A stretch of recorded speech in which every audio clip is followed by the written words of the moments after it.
السلام علیکم، بسم اللہ الرحمن الرحیم۔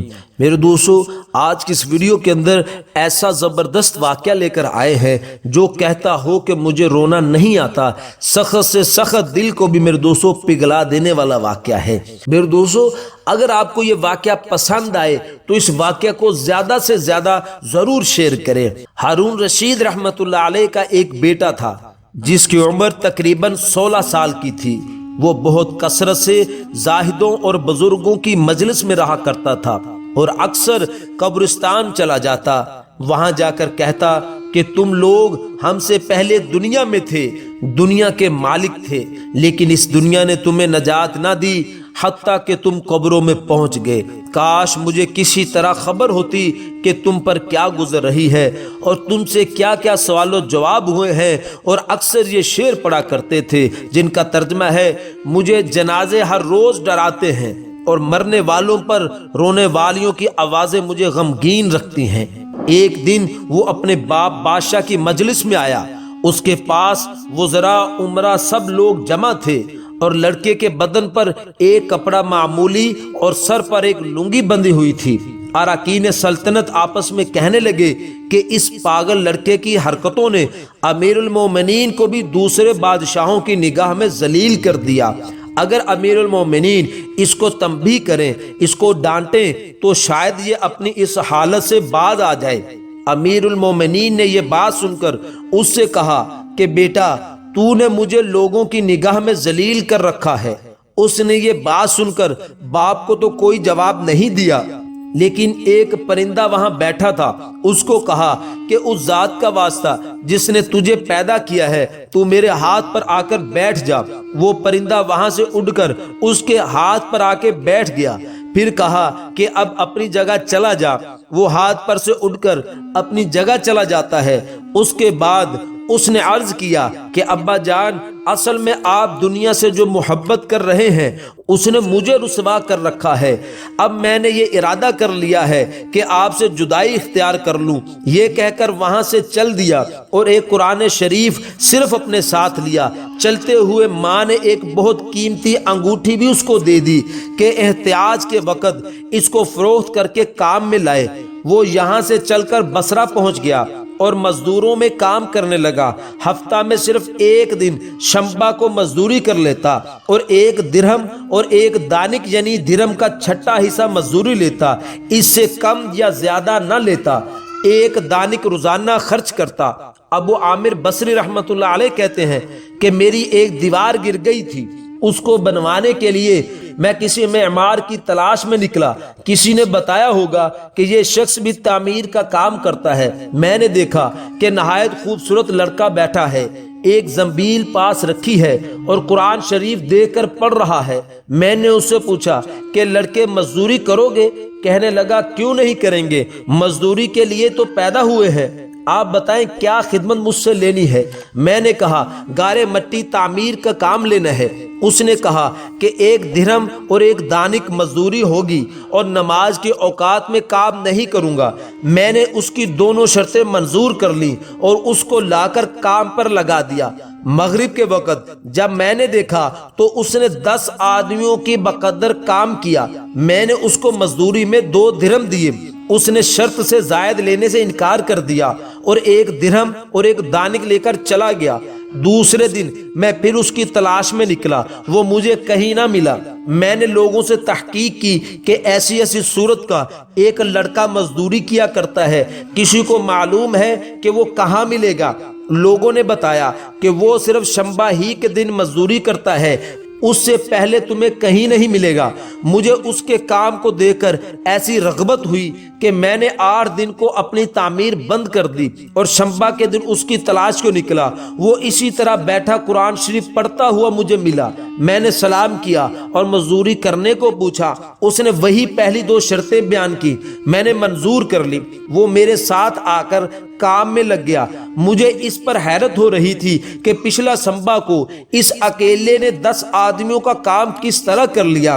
اس لیے اس مرتبہ میں نے ایسی طرح چھپ کر کہ وہ مجھے نہ دیکھے اس کے کام کرنے کا طریقہ دیکھا تو یہ منظر دیکھا کہ وہ ہاتھ میں گارا لے کر دیوار پر ڈالتا ہے اور پتھر اپنے آپ ہی ایک دوسرے کے ساتھ جڑتے چلے جاتے ہیں۔ مجھے یقین ہو گیا کہ یہ کوئی اللہ کا ولی ہے اور اللہ کے اولیاء کے کاموں کی غیب سے مدد ہوتی ہی ہے۔ جب شام ہوئی تو میں نے اس کو 3 درہم دینا چاہے، اس نے لینے سے انکار کر دیا کہ میں اتنے درہم کیا کروں گا، اور 1 درہم اور 1 دانک لے کر چلا گیا۔ میں نے 1 ہفتہ پھر انتظار کیا اور تیسرے شنبہ کو پھر میں اس کی تلاش میں نکلا مگر وہ مجھے نہ ملا۔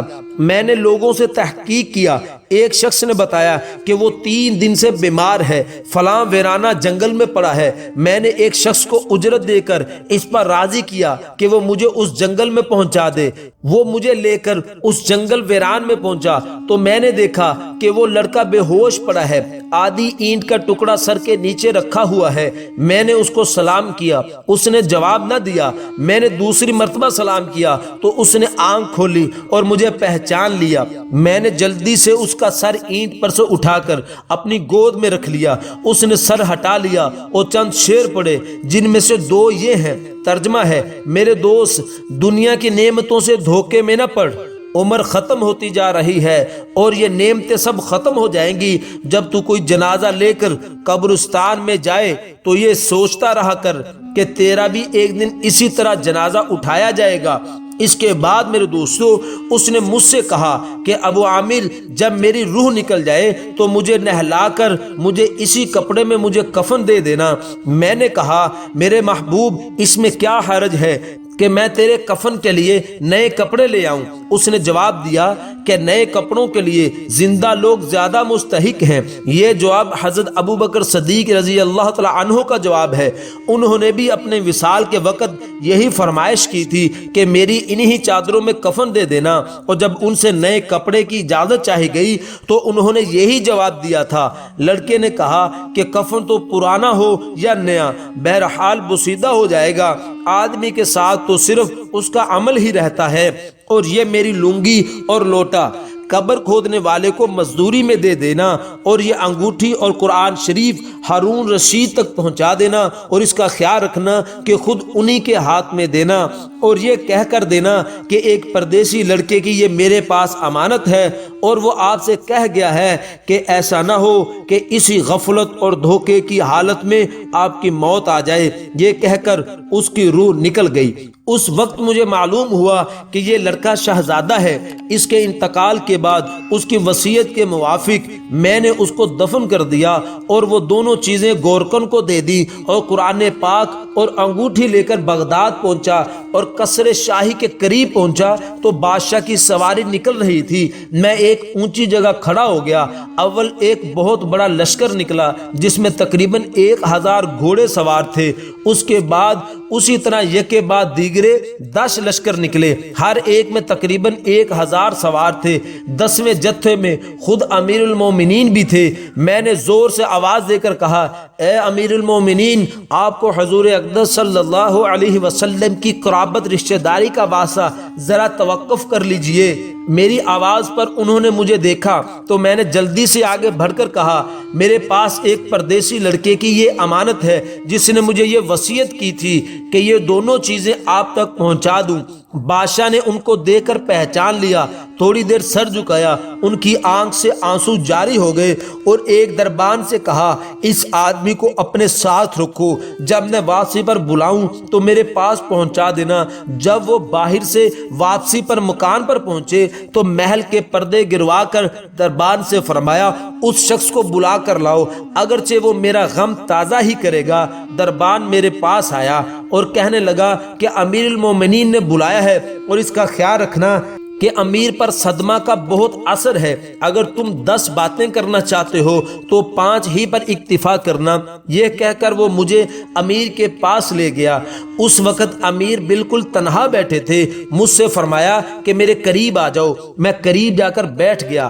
کہنے لگے کہ تم میرے اس بیٹے کو جانتے ہو؟ میں نے کہا جی ہاں میں ان کو جانتا ہوں۔ کہنے لگے وہ کیا کام کرتا تھا؟ میں نے کہا گارے مٹی کی مزدوری کرتے تھے۔ کہنے لگے تم نے بھی مزدوری پر کوئی کام اس سے کرایا ہے؟ میں نے کہا کروایا ہے۔ کہنے لگے تمہیں اس کا خیال نہ آیا کہ اس کی حضور اقدس صلی اللہ علیہ وسلم سے قرابت تھی کہ یہ حضرات حضور صلی اللہ علیہ وسلم کے چچا حضرت عباس رضی اللہ تعالیٰ عنہ کی اولاد ہیں؟ میں نے کہا امیر المومنین پہلے اللہ جل شانہ سے معذرت چاہتا ہوں، اس کے بعد آپ سے عذر خواہ ہوں۔ مجھے اس وقت اس کا علم ہی نہ تھا کہ یہ کون ہے۔ مجھے ان کے انتقال کے وقت ان کا حال معلوم ہوا۔ کہنے لگے کہ تم نے اپنے ہاتھ سے اس کو غسل دیا؟ میں نے کہا جی ہاں۔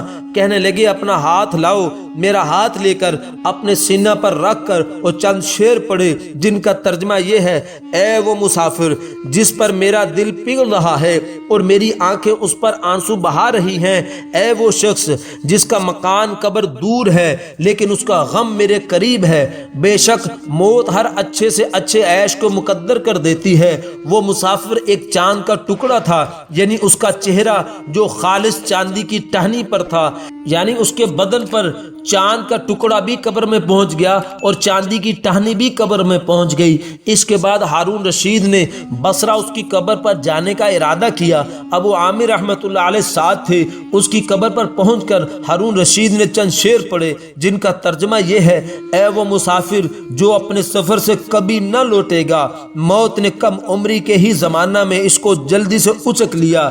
اے میری آنکھوں کی ٹھنڈک، تو میرے لیے انس اور دل کا چین تھا۔ لمبی راتوں میں بھی اور مختصر راتوں میں بھی تو نے موت کا وہ پیالہ پیا ہے جس کو ان قریب تیرا بوڑھا باپ بڑھاپے کی حالت میں پیے گا، بلکہ دنیا کا ہر آدمی اس کو پیے گا، چاہے وہ جنگل کا رہنے والا ہو یا شہر کا رہنے والا ہو۔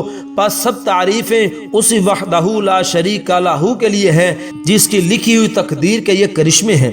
ابو عامر کہتے ہیں کہ اس کے بعد جو رات آئی تو جب میں اپنے وظائف پورے کر کے لیٹا ہی تھا کہ میں نے خواب میں ایک نور کا قبہ دیکھا جس کے اوپر ابر کی طرح نور ہی نور پھیل رہا ہے۔ اس نور کے ابر میں سے اس لڑکے نے مجھے آواز دے کر کہا: ابو عامر تمہیں حق تعالی شانہ جزائے خیر عطا فرمائے، تم نے میری تجہیز و تکفین کی اور میری وصیت پوری کی۔ میں نے اس سے پوچھا کہ میرے پیارے تیرا کیا حال گزرا؟ کہنے لگا کہ میں ایسے مولا کی طرف پہنچا ہوں جو بہت کریم ہے اور مجھ سے بہت راضی ہے۔ مجھے اس مالک نے وہ چیزیں عطا کی جو نہ کبھی کسی آنکھ نے دیکھی، نہ کان نے سنی، نہ کسی آدمی کے دل پر ان کا خیال گزرا۔ یہ ایک مشہور حدیث پاک کا مضمون ہے۔ حضور اقدس صلی اللہ علیہ وسلم ارشاد فرماتے ہیں کہ اللہ جل شانہ کا پاک ارشاد ہے کہ میں نے اپنے نیک بندوں کے لیے ایسی چیزیں تیار کر رکھی ہیں جو نہ کسی آنکھ نے کبھی دیکھی، نہ کان نے سنی، نہ کسی کے دل پر ان کا خیال گزرا۔ حضرت عبداللہ بن مسعود رضی اللہ تعالی عنہ فرماتے ہیں کہ تورات میں لکھا ہے حق تعالی شانہ نے ان لوگوں کے لیے جن کے پہلو رات کو خواب گاہوں سے دور رہتے ہیں، یعنی تہجد گزاروں کے لیے وہ چیزیں تیار کر رکھی ہیں جن کو نہ کسی آنکھ نے دیکھا، نہ کان نے سنا، نہ کسی آدمی کے دل پر ان کا خیال گزرا، نہ ان کو کوئی مقرر فرشتہ جانتا ہے، نہ کوئی نبی رسول جانتا ہے۔ اور یہ مضمون قرآن پاک میں بھی ہے: فَلَا تَعْلَمُ نَفْسٌ مَا أُخْفِيَ لَهُم مِّن قُرَّةِ أَعْيُنٍ۔ ترجمہ: کسی شخص کو خبر نہیں جو آنکھوں کی ٹھنڈک کا سامان ایسے لوگوں کے لیے خزانہ غیب میں موجود ہے۔ اس کے بعد اس لڑکے نے کہا: حق تعالی شانہ نے قسم کھا کر فرمایا ہے کہ جو بھی دنیا سے اس طرح نکل آئے جیسا میں نکل آیا، اس کے لیے یہی اعزاز و اکرام ہے جو میرے لیے ہوئے۔ صاحب روز کہتے ہیں کہ یہ سارا قصہ مجھے اور طریقہ سے بھی پہنچا ہے۔ اس میں یہ بھی ہے کہ کسی شخص نے ہارون رشید سے اس لڑکے کے متعلق سوال کیا تو انہوں نے بتایا کہ میرے بادشاہ ہونے سے پہلے یہ لڑکا پیدا ہوا تھا، بہت اچھی تربیت پائی تھی، قرآن پاک بھی پڑھا تھا اور علوم بھی پڑھے تھے۔ جب میں بادشاہ بن گیا تو یہ مجھے چھوڑ کر چلا گیا، میری دنیا سے اس نے کوئی راحت نہ اٹھائی۔ چلتے وقت میں نے ہی اس کی ماں سے کہا تھا کہ اس کو یہ انگوٹھی دے۔ اس انگوٹھی کا یاقوت بہت زیادہ قیمتی تھا، مگر یہ اس کو بھی کام میں نہ لایا، مرتے وقت واپس کر گیا۔ یہ لڑکا اپنی والدہ کا بڑا فرما بردار تھا۔ میرے دوستو، جس باپ کی دنیا داری سے یہ صاحبزادہ رنجیدہ ہو کر گیا ہے، یعنی ہارون رشید رحمت اللہ علیہ، بہت نیک دل بادشاہوں میں ان کا شمار ہے۔ دولت اور ثروت کے ساتھ لغزشیں تو ہو ہی جاتی ہیں، لیکن ان کے دینی کارنامے تاریخ کی کتابوں میں کثرت سے موجود ہیں۔ بادشاہت کے زمانہ میں 100 رکعت نفل روزانہ پڑھنے کا معمول مرتے وقت تک رہا ہے، اور اپنے ذاتی مال سے 1000 درہم روزانہ صدقہ کیا کرتے تھے۔ 1 سال حج کیا کرتے اور 1 سال جہاد میں شرکت کرتے۔ جس سال خود حج کو جاتے، اپنے ساتھ 100 علماء کو ان کے بیٹوں کے ساتھ حج کو لے کر جاتے، اور جس سال خود حج نہ کرتے 300 آدمیوں کو ان کے پورے خرچے اور سامان لباس وغیرہ کے ساتھ حج کو بھیجا کرتے، جن کو خرچ بھی بہت وسعت سے دیا جاتا اور لباس بھی عمدہ دیا جاتا تھا۔ ویسے بھی عطایا کی بہت کثرت ان کے یہاں تھی، سوال کرنے والوں کے لیے بھی اور بغیر سوال کے۔ اور میرے دوستو، علماء کرام کا ان کی مجلس میں بہت اعزاز تھا اور ان سے بہت محبت کرتے تھے۔ ابو معاویہ رحمۃ اللہ علیہ مشہور محدث نابینا نے ایک مرتبہ ان کے ساتھ کھانا کھایا۔ کھانے کے بعد خود ہارون رشید نے ان کے ہاتھ دھلائے اور یہ کہا کہ علم کے اعزاز میں میں نے تمہارے ہاتھ دھلائے ہیں۔ امید ہے میرے دوستو آج کا واقعہ آپ کو بہت پسند آیا ہوگا، تو اس واقعہ کو زیادہ سے زیادہ شیئر کریں، اور مزید ہماری ایسی ویڈیوز کے لیے میرے دوستو آپ ہمارے چینل کو سبسکرائب کر دیں اور بیل نوٹیفیکیشن پر کلک کر دیں، تاکہ ہر نئی آنے والی ویڈیو کا نوٹیفیکیشن میرے دوستو بر وقت آپ کو مل سکے۔ اپنا بہت سا خیال رکھیے گا، دعا میں یاد رکھیے گا۔ ملتے ہیں انشاءاللہ اگلی ویڈیو میں۔ السلام علیکم ورحمۃ اللہ وبرکاتہ۔